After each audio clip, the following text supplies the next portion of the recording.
conectado ya. Y pongo esto. Ahí estamos.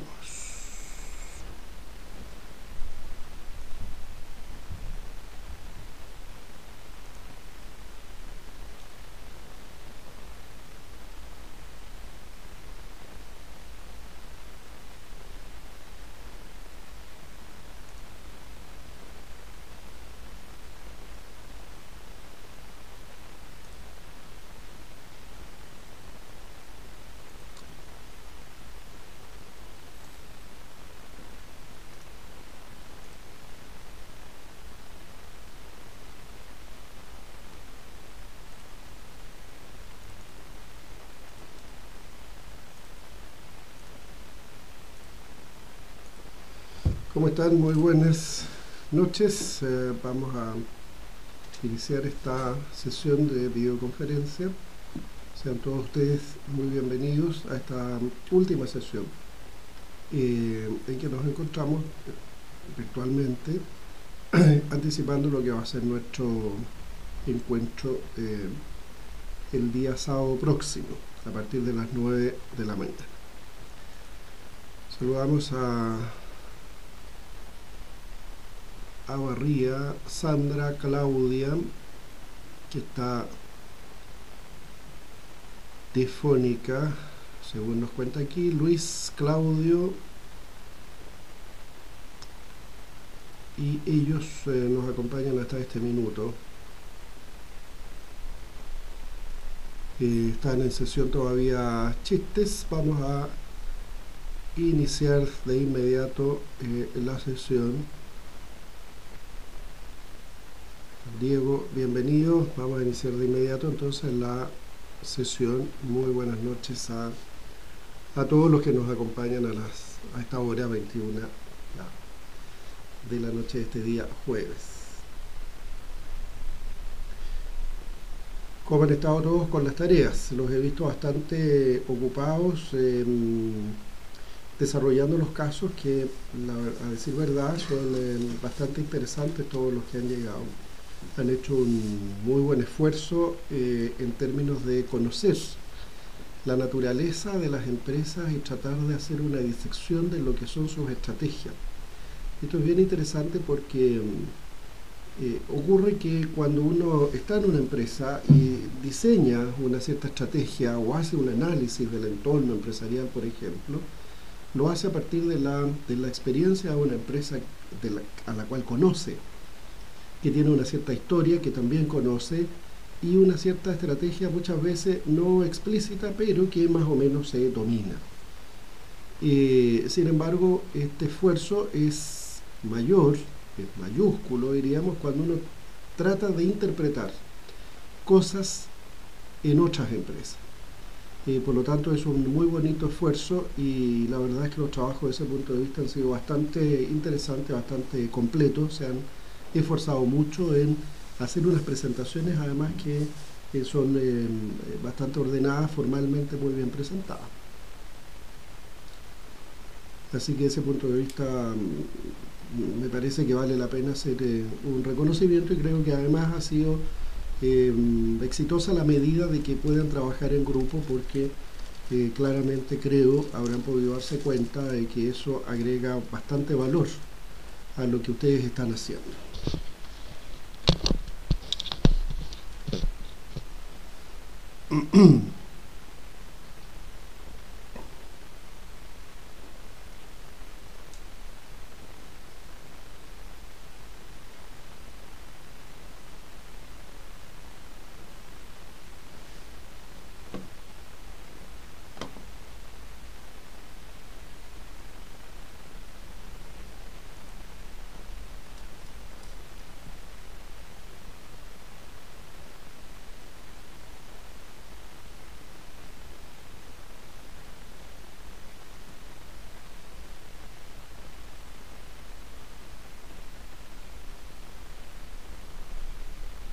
Veo que alguien viaja en una línea aérea, alguien está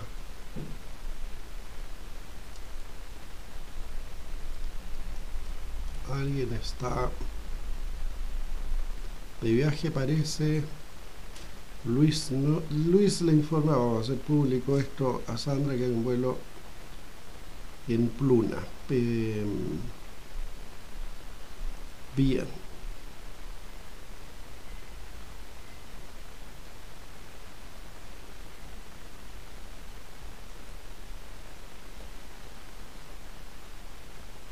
Veamos.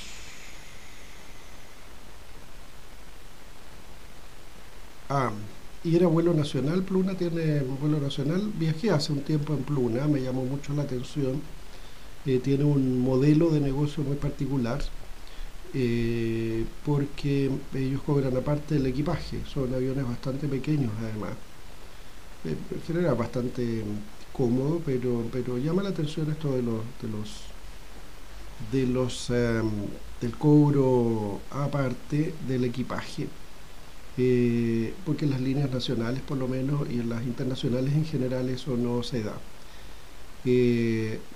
Recuerdo hace algunos años, unos 10 años más o menos, que los modelos, 10 o 15 años, los modelos de negocio de las aerolíneas eran bastante parecidos en general y todos se basaban en un concepto muy centrado en la calidad del servicio, y en no fijarse en costos en general.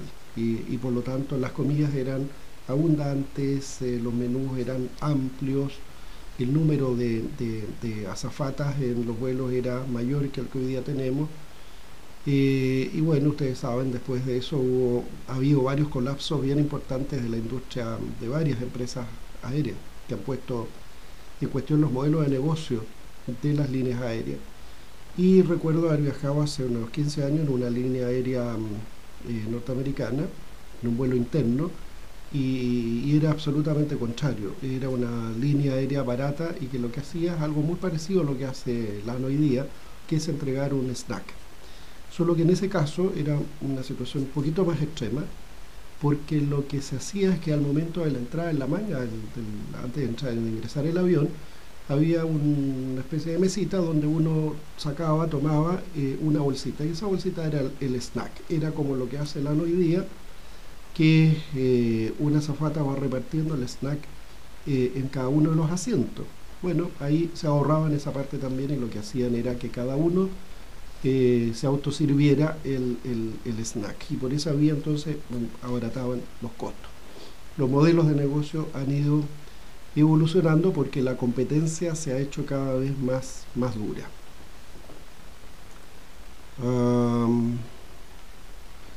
Veamos.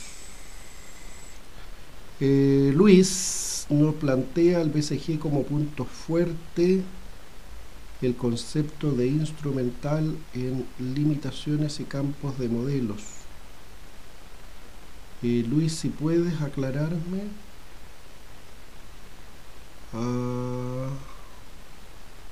Porque no, como punto fuerte el concepto de instrumental. Me gustaría que me aclararas un poquito más, Luis, porque no entendí mucho la matriz y la cartera. Vacas, estrella, interrogante y perro, hay que realizar un análisis puntual.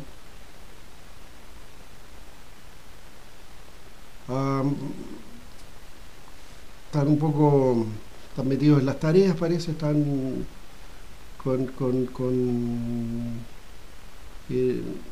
me gustaría que me aclararas, Luis, sobre todo tu pregunta, porque no sé si es pregunta o es una observación, pero quisiera que lo aclararan, porque veo aquí que hay discusiones que tienen que ver con el trabajo, los trabajos.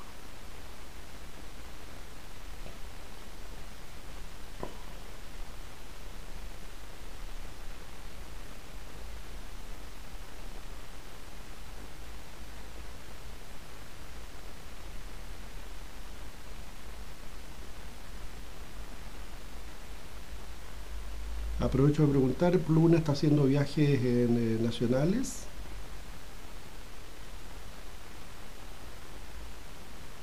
Le hago la pregunta a Sandra, que Sandra parece que tiene que venir de alguna parte.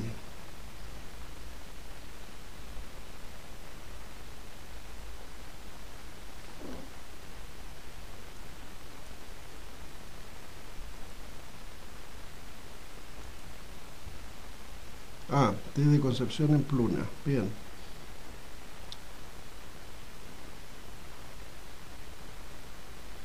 Sí, la entrega es el 10, 4 y 5. Por cierto, si ustedes tienen dificultades para la entrega ese día, la podemos retrasar, no tengo inconveniente. El único inconveniente tiene que ver con la disponibilidad de ustedes porque ya empiezan ya con el módulo siguiente y no quisiera interferir en su trabajo, pero si necesitan más tiempo, por favor, eh, hacemos la gestión para que la plataforma quede abierta 1, 2 o 3 días más hasta que ustedes estén en condiciones de entregar los dos trabajos, porque ahora son dos trabajos.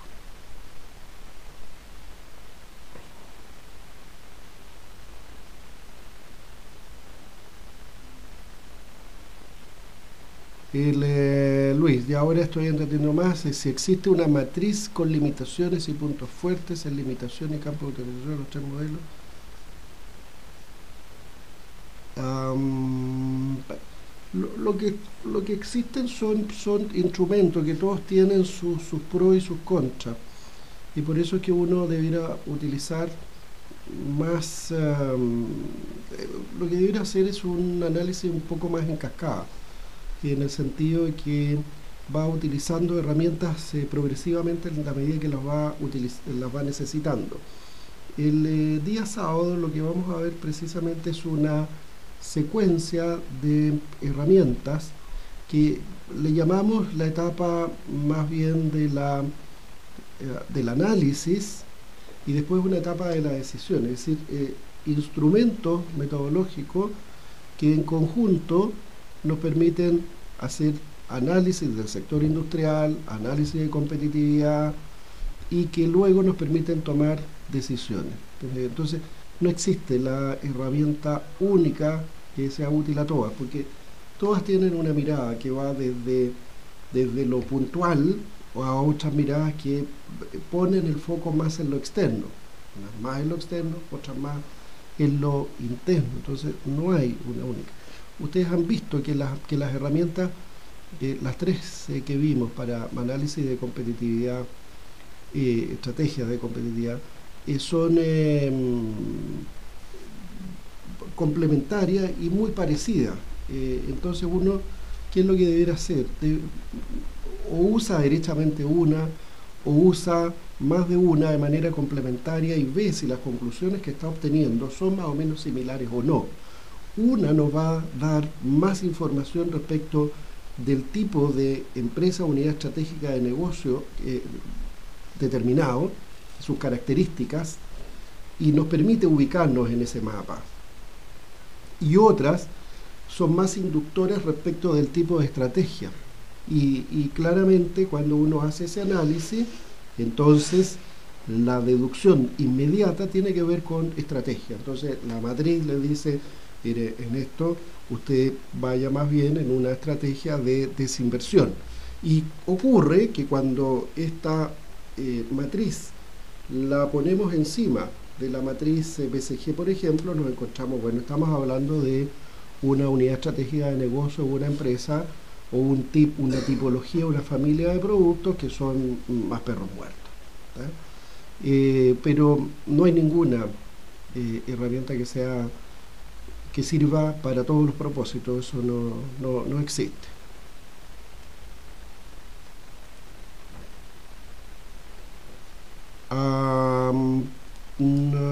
¿Qué pasa con el 4? Sí, yo les sugiero lo siguiente, el 4.5, a propósito de una tarea que ya uno de sus compañeros, que Luis precisamente, ha avanzado, la tarea número 5, y efectivamente él muy astutamente lo que ha hecho es tomar el caso del trabajo 4 y lo extrapola después, lo lleva al caso 5, porque eso es bien interesante porque tiene dos grandes ventajas. La primera, que no tienen que volver a inventar o generar información respecto de un caso nuevo. ¿Para qué? Si ya tienen la información respecto de una empresa. Y lo segundo es que ustedes pueden ir haciendo secuencialmente los temas, porque primero tienen que definir cuáles son las estrategias, ubicar las unidades estratégicas de negocio, definir los productos, etcétera. Y bueno, después tienen que evaluar esas estrategias de alguna manera y definir cuáles son sus paneles de indicadores, cuáles son en general los indicadores de seguimiento y monitoreo del cumplimiento de esas estrategias. Por lo tanto, son dos trabajos que están lógicamente encadenados. Lo que he visto del trabajo 4, que por cierto ya está en la plataforma de las observaciones, lo que he visto es que todas las empresas que han elegido son todas en general muy interesantes. Ustedes ya han hecho el esfuerzo de tener información relevante respecto a esas empresas. Y son empresas, por lo demás, como casos suficientemente sólidos, suficientemente robustos como para sacar mucha más información. Entonces les sugiero que lo mismo que la misma empresa que están usando en el caso 4, en la tarea 4, la usen para la tarea 5 y así se evitan una cantidad de esfuerzo inútil que es enorme.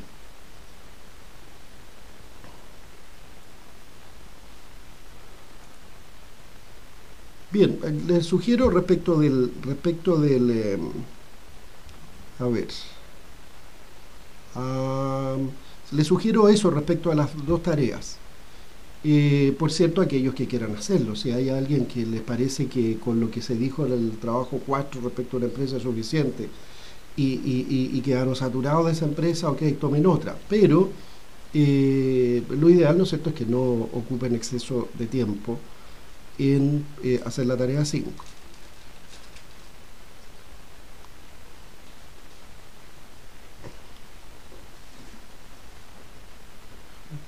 Bien. Muy bien, entonces, si están todos de acuerdo, vamos a pedir que la plataforma quede abierta unos 3 días más, es decir, hasta el día 13, de tal manera que ustedes puedan hacer la segunda entrega. Y yo les pediría que ojalá fuera podemos dejar la plataforma abierta para los dos trabajos, pero lo ideal es que vayan cerrando etapas y por lo tanto ojalá el trabajo número 4 lo entreguen cuanto antes y por lo tanto cerramos, ponemos nota respecto a ese y después siguen con el trabajo siguiente. Bien, vamos a lo que nos plantea Diego. Diego nos plantea los conceptos de diversificación relacionada y no relacionada. Pensemos en lo siguiente. Nosotros somos un grupo económico poderoso, somos los accionistas principales y nuestras actividades están fundamentalmente radicadas en el sector forestal. Y el sector forestal, básicamente, el manejo de los bosques y los aserraderos. Y lo que queremos hacer ahora, ¿no es cierto?, es integrar a este negocio, queremos integrar otras actividades y esas actividades las vamos a hacer mirando la cadena de valor completa. Y entonces vamos a integrar otras cadenas de valor a esta actividad, que es una actividad básicamente de aserraderos, de obtención de madera en bruto, y vamos a ir hacia la elaboración de la madera. Entonces ya no tan solo vamos a cortar los árboles, sacar los troncos, sacarles las cortezas y venderlos como prácticamente estos troncos cuadrados que ustedes ven, sino que lo que vamos a hacer ahora es producir madera. Y eso lo vamos a hacer a través de una empresa relacionada, la empresa elaboradora de madera. Y después seguimos en este mismo análisis y decimos, bueno, la madera adicionalmente lo que podemos hacer es elaborarla aún más y generar una industria del mueble. Y por lo tanto mi proveedor es esta empresa que es mía, que es propia, que es de nuestra. Y generamos la industria del mueble. Y lo que tenemos ahí son 3 negocios. Podemos tratarlos como unidades estratégicas de negocio, podemos tratarlas como negocios independientes, eh, pero que van a ser manejados por una cabeza única, que es este holding. Lo que estamos haciendo ahí es diversificar, pero estamos diversificando de manera relacionada, porque lo que estamos haciendo es mirar la cadena de valor y de alguna manera extenderla o integrar partes de la cadena de valor de nuestro negocio, integrar partes que están hacia adelante y partes que están hacia atrás, de tal manera que tenemos una diversificación que es relacionada y que al estar relacionada tiene una serie de ventajas. Esas ventajas dicen relación con operar básicamente en un negocio que conocemos sus costos, que conocemos el tipo de transacciones que hay, que lo conocemos bien desde el punto de vista tecnológico, que lo ubicamos geográficamente incluso de manera favorable, relacionada por lo tanto. Y ahora supongamos que lo que queremos hacer es, este grupo económico nos ha ido bastante bien, y lo que queremos hacer ahora es incursionar en el negocio de la distribución de combustibles a nivel nacional, porque Petrobras, por ejemplo, que es uno de los distribuidores, está revisando todas sus inversiones en Latinoamérica. Las inversiones en Chile no han andado bien y lo que está haciendo es vender entonces todas las licencias, todas las concesiones que tiene, como lo hizo Shell en su minuto. Y por lo tanto lo que hacemos es invertir en ese negocio. Y ahora tenemos un negocio forestal y tenemos un negocio de combustible. Y bueno, nos sigue sobrando la plata y ahora queremos incursionar en el negocio de la minería y luego en el negocio de las telecomunicaciones, un poco como lo que hace el grupo Luxis, ¿no es cierto?, que tiene negocio de minería, tiene negocio en telecomunicaciones, en energía, etc. ¿Y qué es lo que tenemos entonces? Tenemos un crecimiento. Estamos diversificando, pero estamos diversificando en industrias que no son relacionadas. Lo que va a ocurrir es que el crecimiento que vamos a observar en esta industria no relacionada es explosivo, es rápido, es muy dinámico. Vamos a tener un crecimiento más rápido que el crecimiento que observamos en una industria relacionada. Pero en el caso de la industria relacionada, dado que integramos virtuosamente las cadenas de valor, lo más probable es que encontremos eslabones en los cuales vamos a ser más eficientes y por lo tanto los niveles de rentabilidad que podemos obtener de esos negocios es mayor que los negocios no relacionados. Entonces, por una parte, en un crecimiento que es relacionado, una diversificación relacionada, lo que vamos a tener posiblemente son mejores márgenes, y en un crecimiento o diversificación no relacionada vamos a tener un crecimiento más rápido, pero probablemente con menores márgenes en general. Esto, por cierto, aquí no hay reglas tan claras, la excepción muchas veces hace la regla, pero básicamente ese es el concepto. Diego, no sé si está más o menos claro.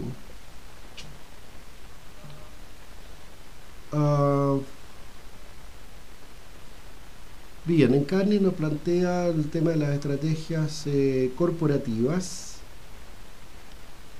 Lo ideal, dice, para una empresa es abordarlas todas en su justa idoneidad, en la estrategia competitiva donde se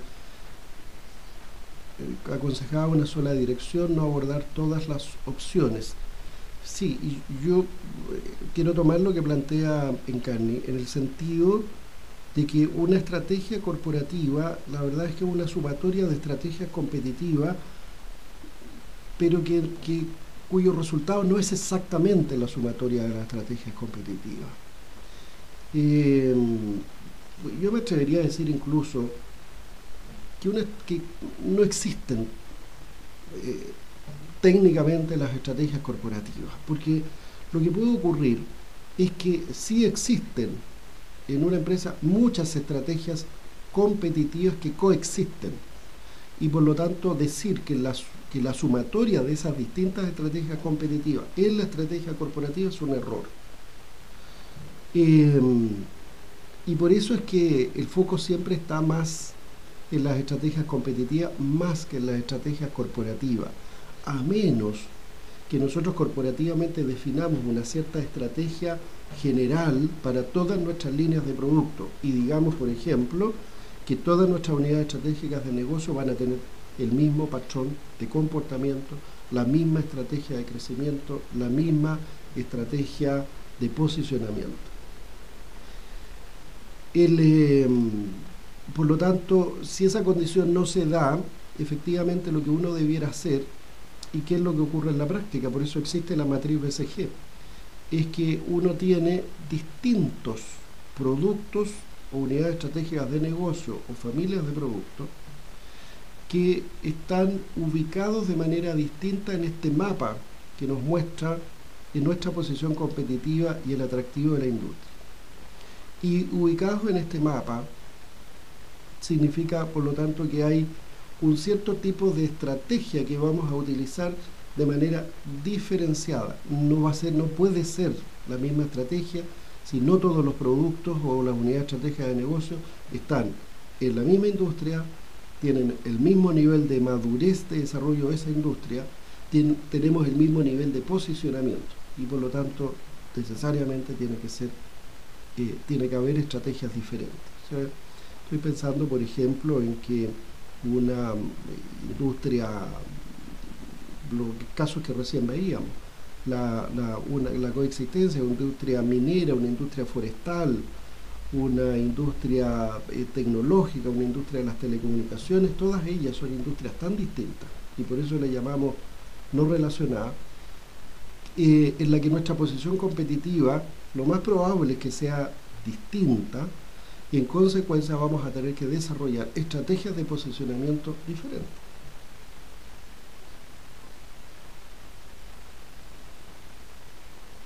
Lo que sí está claro es que nosotros no podemos, respecto de una familia de productos, de una unidad estratégica de negocio, no podemos, eso es muy importante, no podemos mezclar estrategias.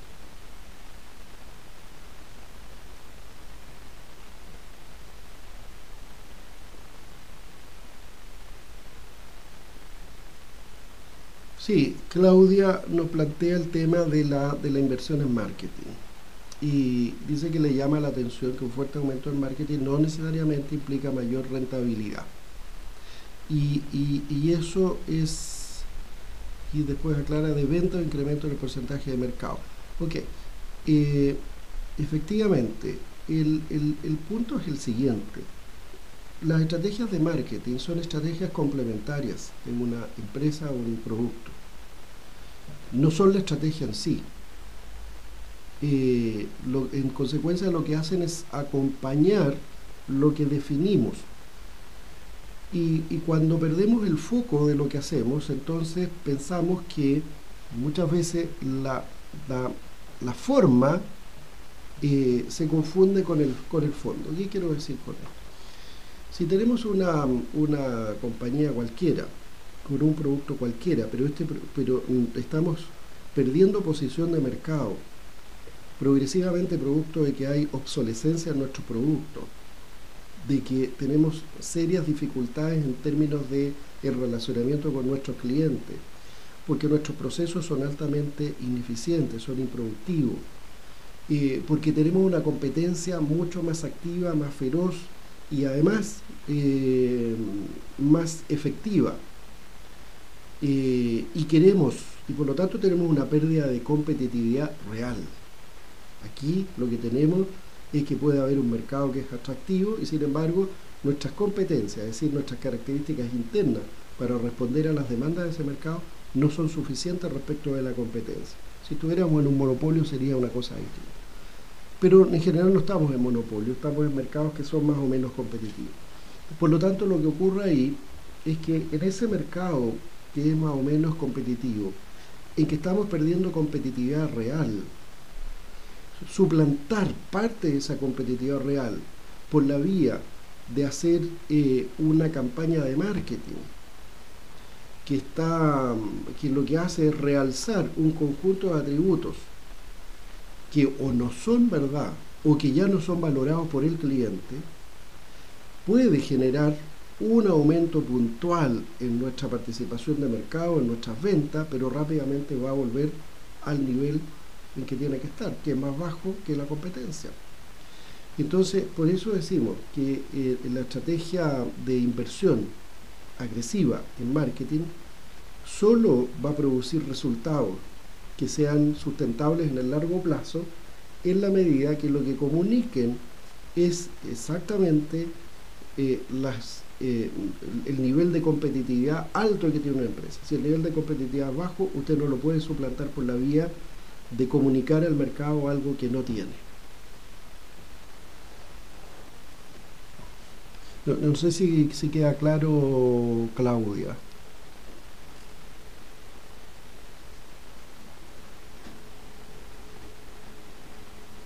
En efecto, Sandra, efectivamente, lo que pasa es que los mercados son altamente cambiantes. Los mercados, la competencia es muy cambiante. Muchas veces incluso no son los clientes, no es la demanda la que cambia necesariamente, sino que la oferta. En mercados tecnológicos, por ejemplo, la verdad es que si a mí me preguntan, yo no sé qué es lo que quiero respecto de un sistema, de un celular o de un iPad, no sé qué es lo que quiero en el próximo, hacia adelante, en el futuro. Pero de lo que tengo clara certeza es que las empresas, la industria, algo me va a ofrecer. Es decir, no están respondiendo a mis necesidades necesariamente. Sin embargo, están yendo un poquito más adelante vía innovación. Entonces, es la competencia muchas veces la que es mucho más activa. Y el plan de marketing debe cambiar, por cierto, pero debe cambiar la estrategia de la empresa. Sí, insisto en que el marketing debe comunicar cosas de la empresa. El marketing no es la razón en sí mismo, el marketing no es la estrategia, es parte de la comunicación de la estrategia.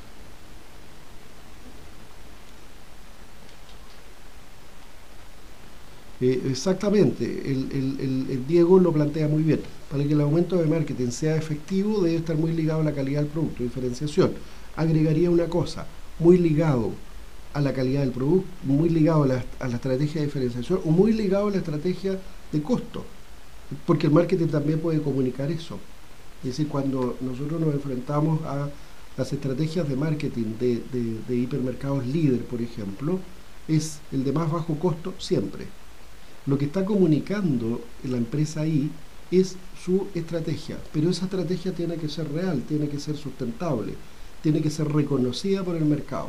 Yo no puedo aparecer como competidor del supermercado líder comunicando, ¿no es cierto?, que soy el más barato y hacer una gran campaña de marketing que lo que hace es comunicar eso si esa estrategia no está fundada en una estrategia competitiva, en una estrategia de posicionamiento real. Se va a desarmar rápidamente, es muy frágil.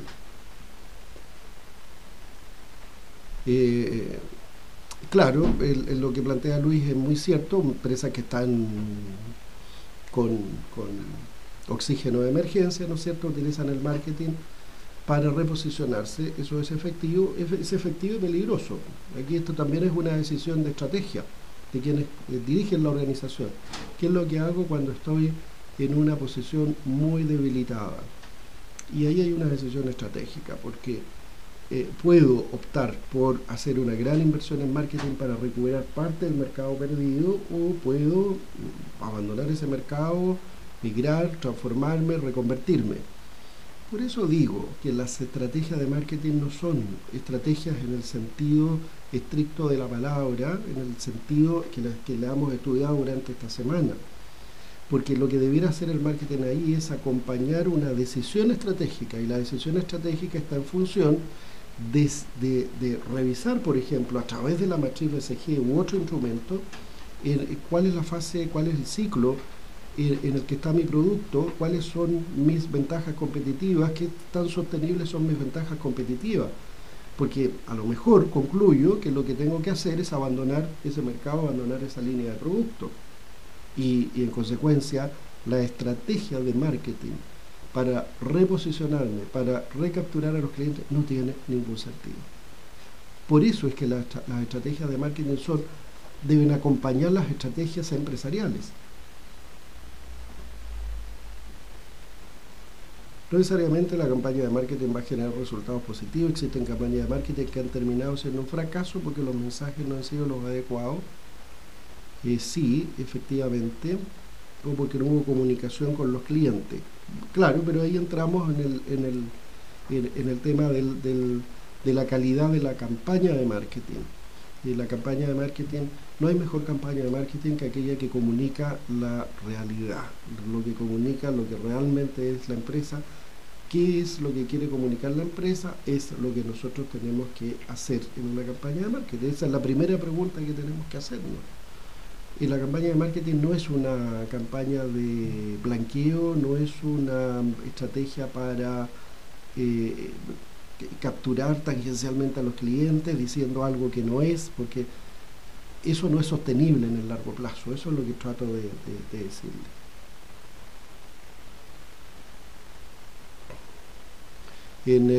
Acá nos plantea Diego, en el caso Apple, por ejemplo, se mencionó que se invirtió mucho en marketing para recuperar mercado.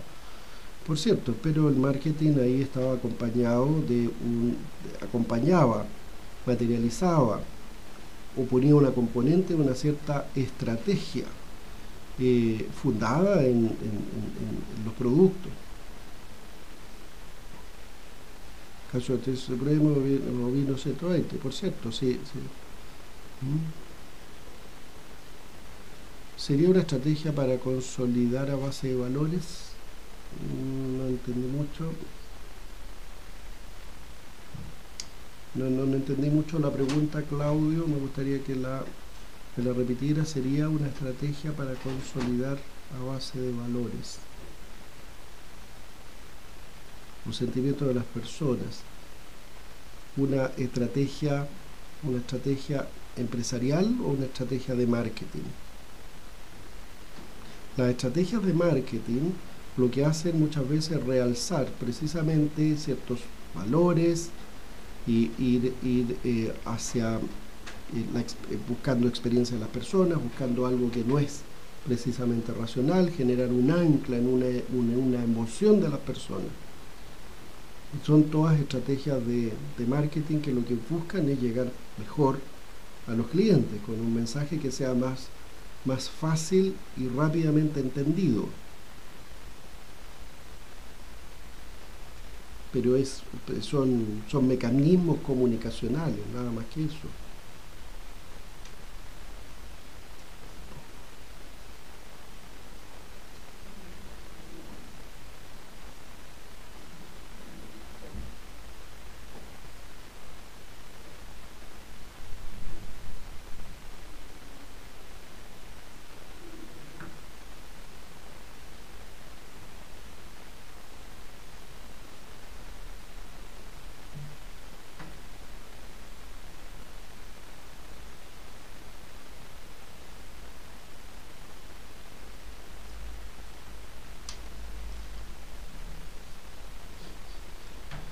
Cuando vean los temas de marketing, la verdad es que van a quedar absolutamente convencidos que lo más importante en las empresas es el marketing. Y eso es parcialmente verdad. No estamos discutiendo que el marketing es relevante porque la base de la creación de la relación con los clientes, que son la razón de ser de una empresa, es precisamente el marketing. Sin embargo, el marketing no se autogenera, no se puede autogenerar. El marketing, las campañas de marketing, las estrategias de marketing se generan a partir de definiciones anteriores. Hay algunos que le llaman incluso a eso también marketing, ¿ya? Y le llaman el marketing estratégico para separarlo del marketing más táctico, que es lo tradicional, ¿no es cierto?, de cómo vender, a quién vender, a través de qué vender.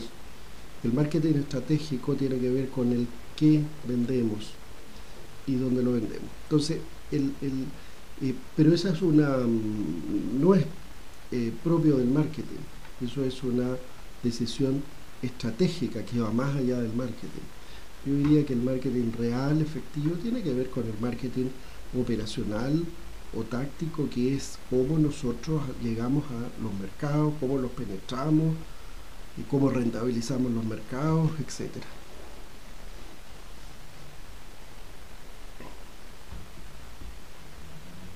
Efectivamente, Sandra tiene toda la razón. Esto es el foco del marketing, son los clientes.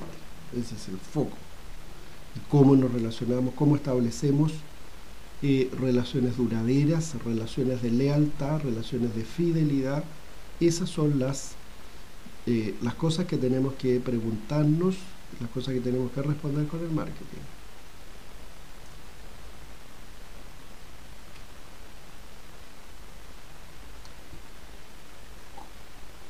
Claudio nos plantea un caso muy interesante. Si tengo que diseñar una estrategia de negocios que implique que la rentabilidad no sea a corto plazo, sino que en el tiempo, ¿cómo se defiende eso ante inversionistas o accionistas o gerentes?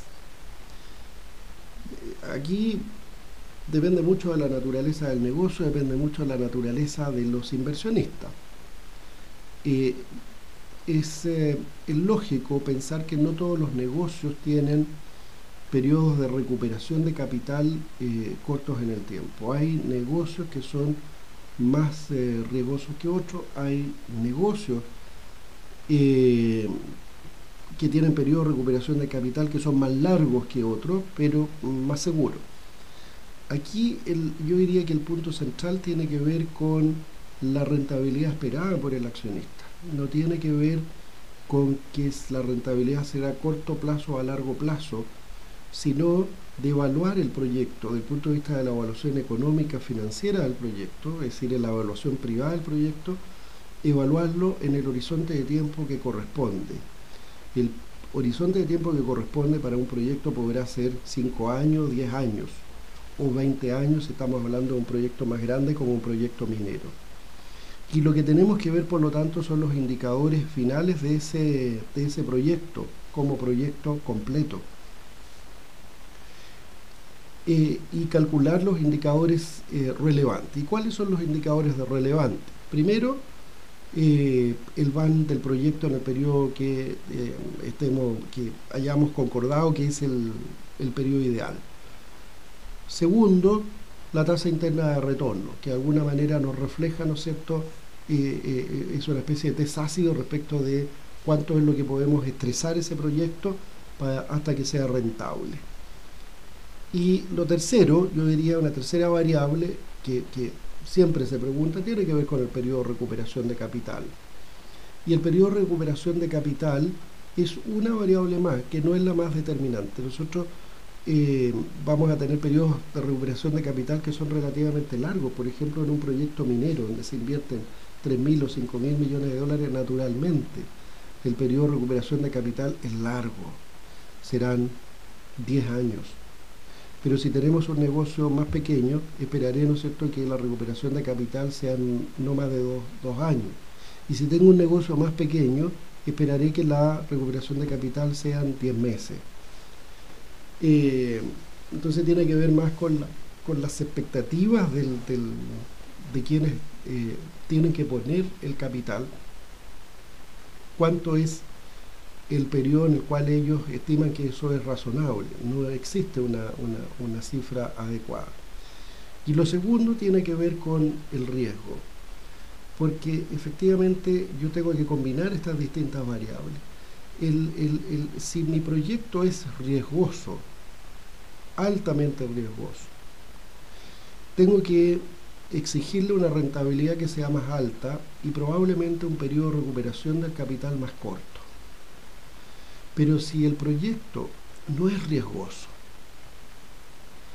prácticamente está libre de riesgo, entonces probablemente la rentabilidad de ese proyecto va a ser relativamente baja y el periodo de recuperación del capital será relativamente largo también. Entonces depende mucho de la naturaleza del proyecto. Lo que sí te puedo decir es que uno debe evaluar el proyecto en su conjunto, debe definir horizontes de tiempo en el cual evaluarlo, debe definir cuáles son los parámetros principales que van a permitir tomar la decisión. Uno de esos parámetros, y solo uno, no necesariamente siquiera el principal, es el periodo de recuperación de capital. Lo más importante para una toma de decisiones tiene que ver con cuánto es la rentabilidad del proyecto completo en el horizonte de tiempo en que lo estamos evaluando. Y la tercera derivada tiene que ver con el riesgo asociado al proyecto.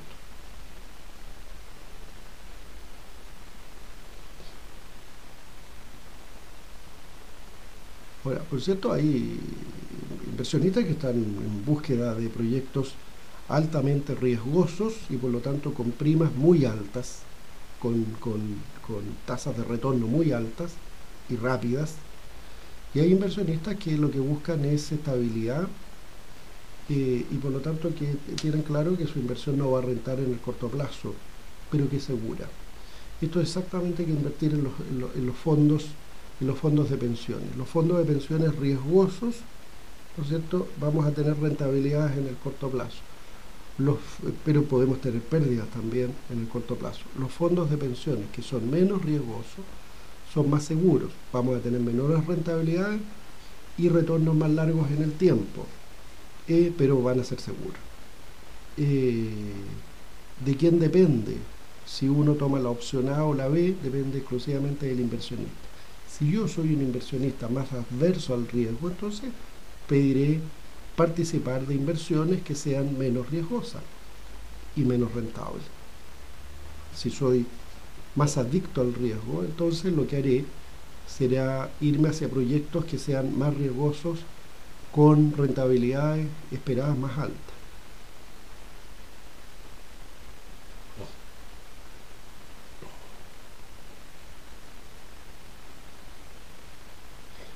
Lo que está pasando con el puente en Chiloé, esa es una historia bastante entretenida, porque ustedes ven que aquí yo diría que este tema tiene varias vertientes.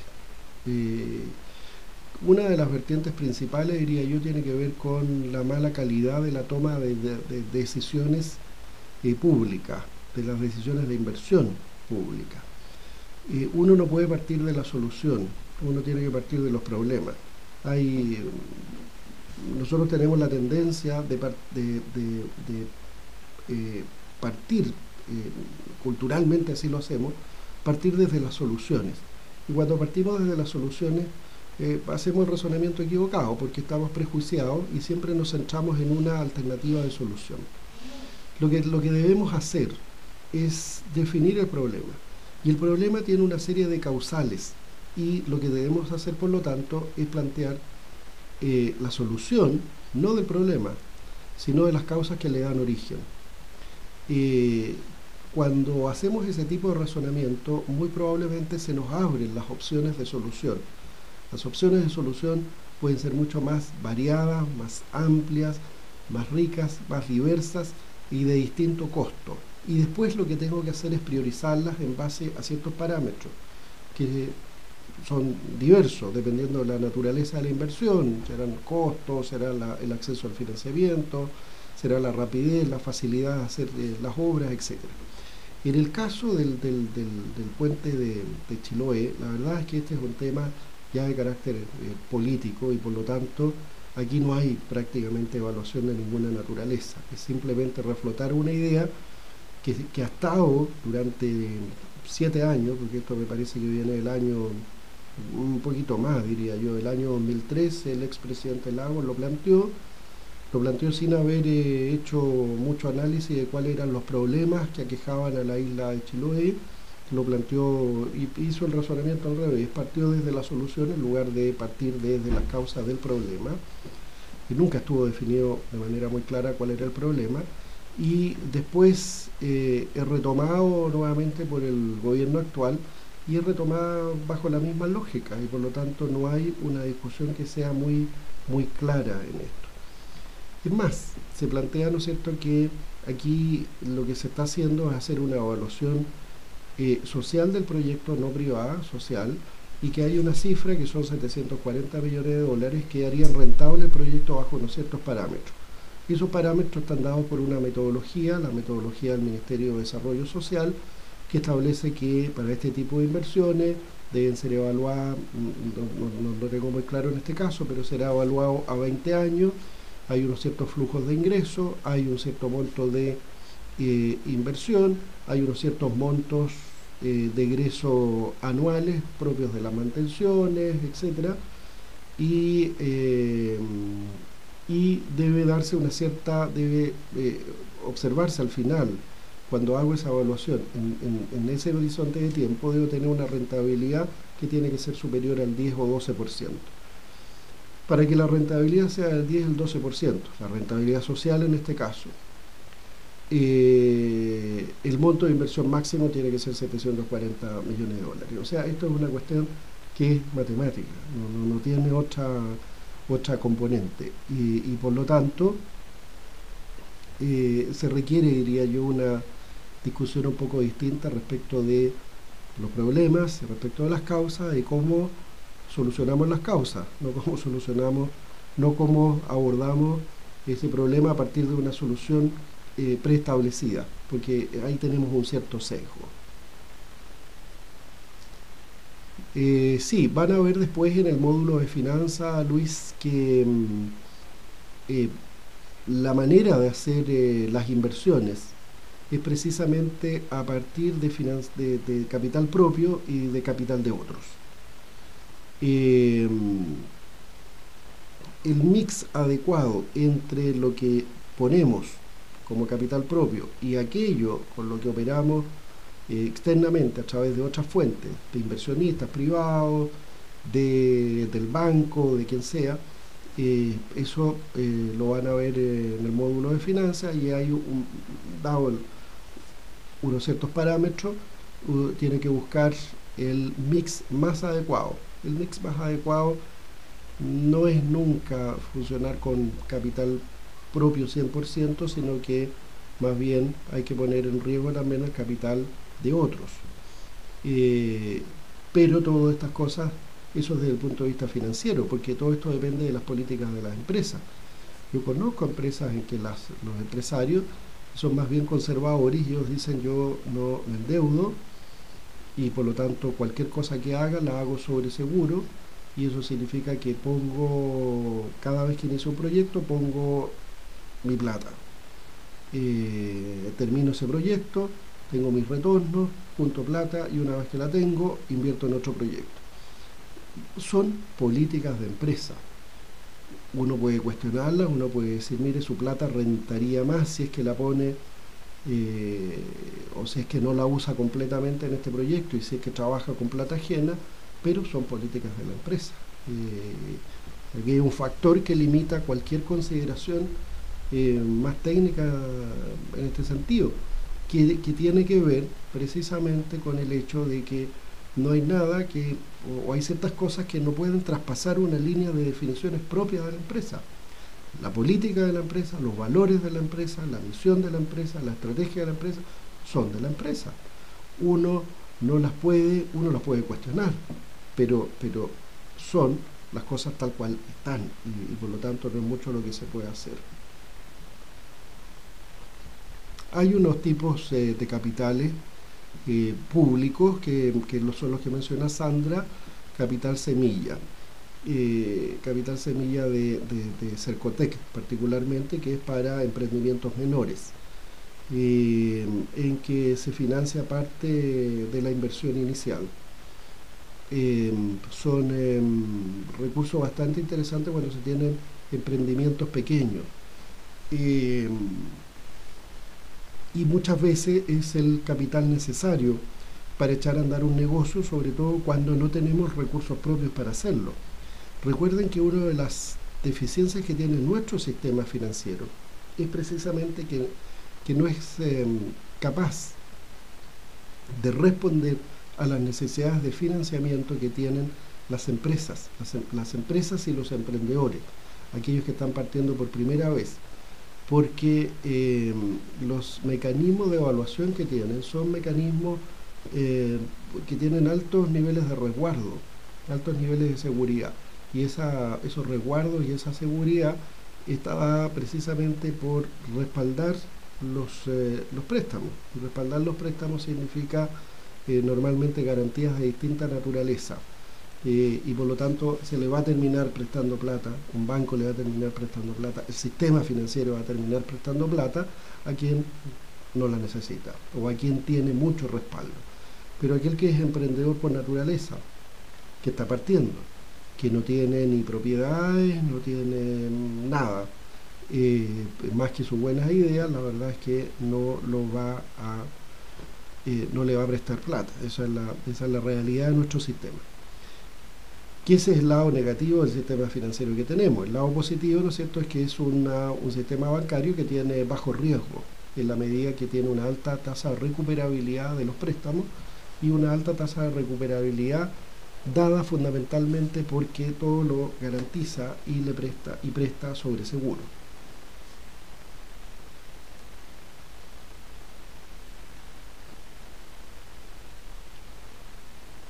Darwin nos pregunta sobre estrategias para contrarrestar los efectos cíclicos de los ingresos propios de una empresa dedicada a la construcción. Mire, yo diría que en el caso de las empresas de la construcción, yo diría que se me ocurren básicamente dos cosas. Primero, es cierto que el sector es cíclico, pero es cíclico. A ver, el nivel de ciclicidad o los ciclos no son exactamente iguales en los distintos segmentos de mercado. ¿Qué quiero decir con esto? Que el mismo ciclo no se repite si es que estamos en la empresa de construcción para montajes mineros, por ejemplo, que para la construcción de casas, casas de subsidios básicos, o la construcción de casas de alto nivel sobre 100.000, no sé, UF. Los ciclos son distintos y por lo tanto una manera en que podemos disminuir, contrarrestar esos ciclos es diversificando. Diversificamos en distintos segmentos, empezamos a hacer cosas diferentes. Esta es una diversificación relacionada. Lo que estamos haciendo aquí es que nos estamos moviendo dentro del mismo sector, pero nos estamos moviendo en un sentido tal que nos permite ir cubriendo los distintos valles del ciclo. Esa es una buena medida. Por cierto, para eso tengo que tener las capacidades, tengo que invertir, tengo que acceder a nuevos mercados. Yo diría que básicamente eso.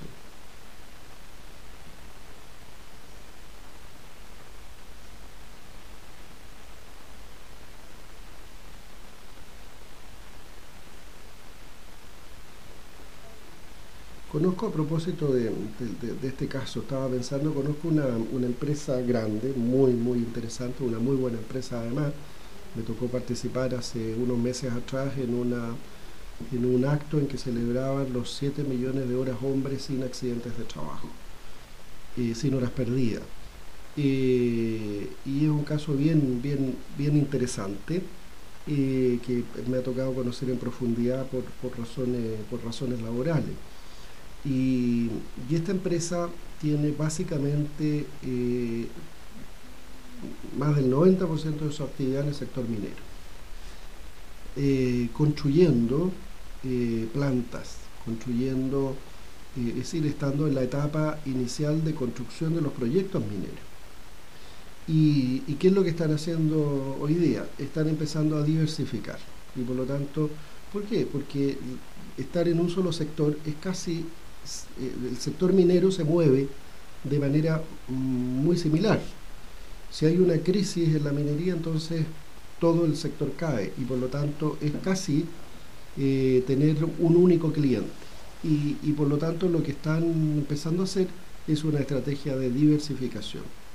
Y están ya empezando a ingresar al mercado de las casas, de la construcción de los edificios y otros proyectos industriales en otros sectores.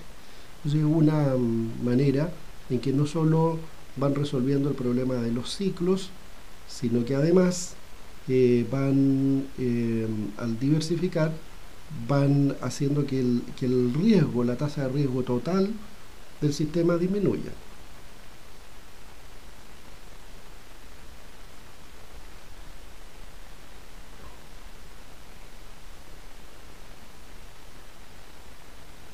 No sé si era más o menos lo que esperabas, Darwin.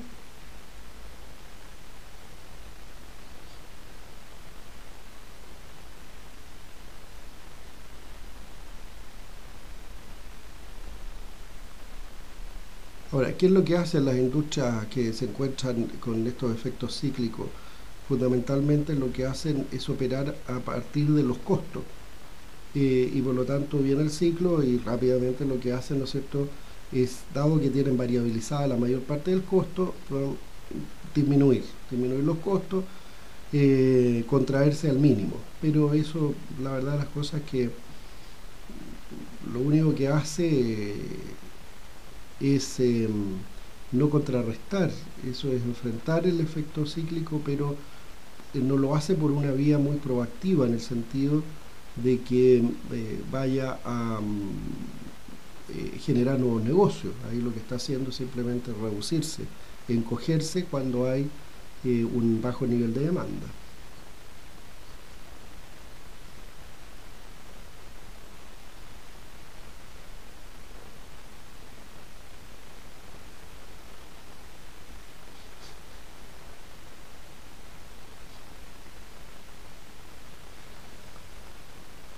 ¿Cómo estamos, muchachos?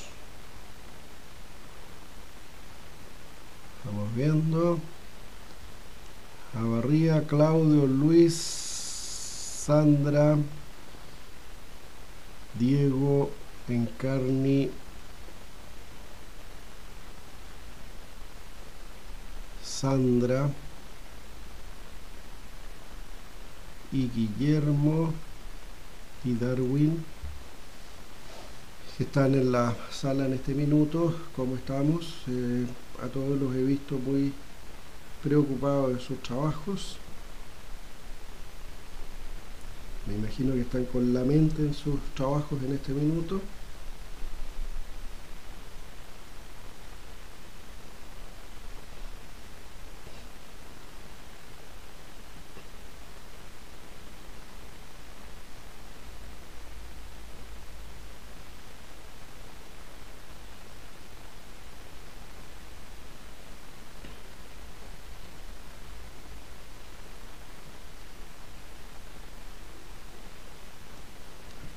Y en el proyecto final también, me parece muy bien. Yo creo que han avanzado bastante bien en términos de los proyectos, por lo tanto, yo creo, tengo la sospecha, la firme sospecha de que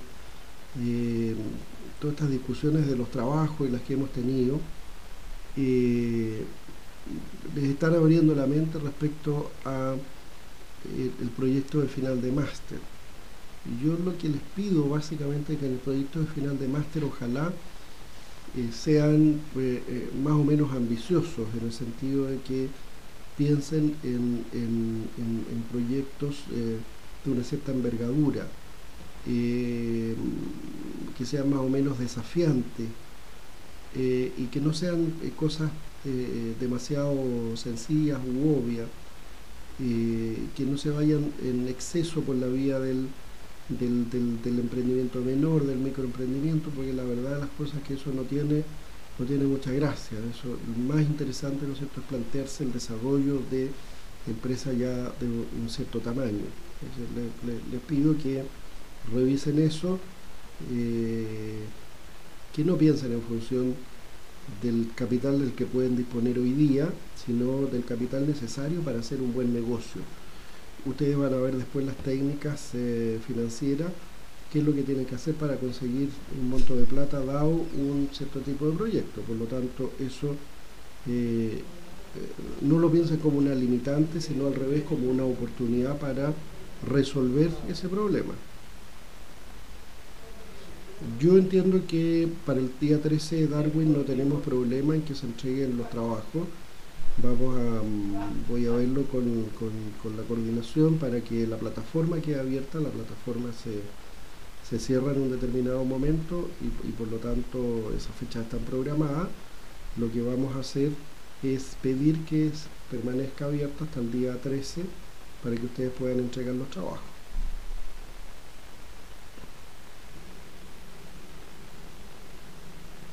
Recuerden que el día sábado tenemos clase presencial.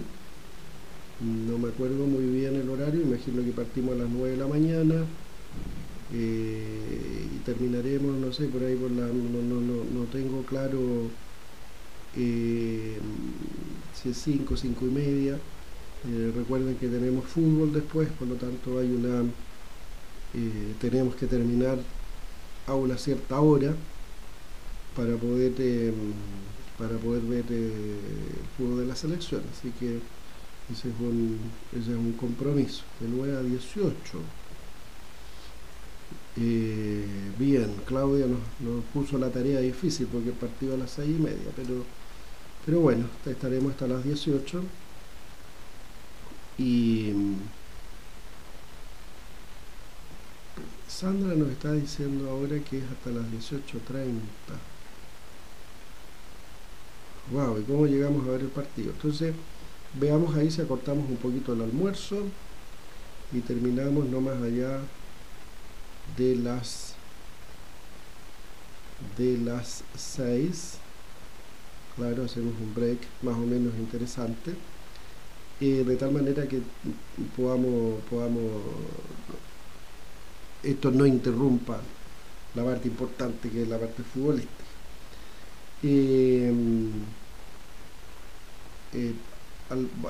Almorzaremos ahí todos en algún lugar cercano, y almorzaremos rápido.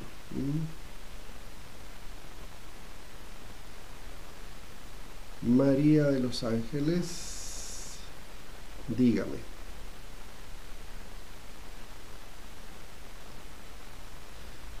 Buenas noches, tarde.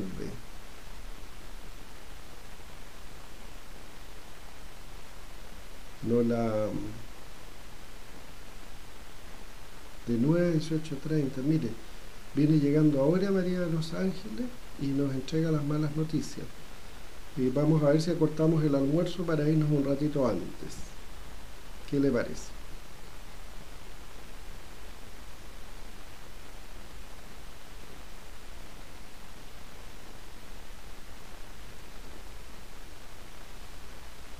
Muy bien.